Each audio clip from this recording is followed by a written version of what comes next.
On the first day stranded on a deserted island, it saw a scene it would never forget. The dog quickly rushed over to check, but the mountain lion was already dying. It instinctively licked the wound, trying to save the other's life in this way. But the hunter's footsteps were getting closer and closer. Overcoming its fear, Benji bit down hard on the lion's ear, exerting all its strength to drag it to a safe place. Hey, get out of here!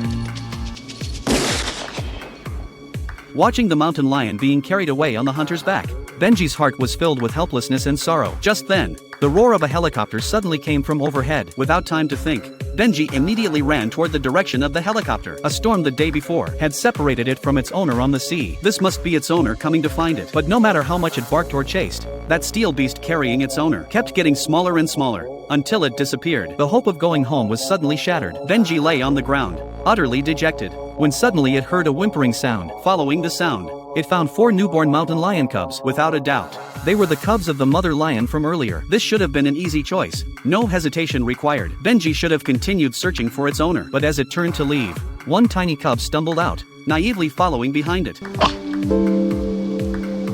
Looking at the eagle circling overhead, Benji realized that if it just walked away, these cubs would surely not survive until tomorrow. In the end, it couldn't bear to leave them. But raising cubs is never an easy task, and for a pet dog raised in the human world, it was even harder than climbing to the sky. The hungry little cubs, driven by instinct, kept burrowing into its chest. Benji had to run into the jungle to find some sweet and sour berries, but the cubs refused to eat them at all. Just as it was at a loss, a rabbit suddenly appeared nearby. Benji's eyes lit up, and without a second thought, it chased after it. After a long pursuit and cornering, it finally drove the prey into a dead end. But looking at the trembling rabbit, Benji suddenly realized it had made a mistake. How was this behavior any different from a hunter's? Could there also be cubs waiting for the mother rabbit to come home? Benji walked up to the rabbit, gently sniffed its cheek, as if saying sorry, and then turned and walked away. Luckily, Benji suddenly discovered the hunter's home. Even luckier, 2 pheasants were hanging on the rope by the door. It carefully climbed up the tall pile of firewood and pulled the pheasants down. It had been hungry for a long time itself, yet it left all the meat for the cubs that needed it more,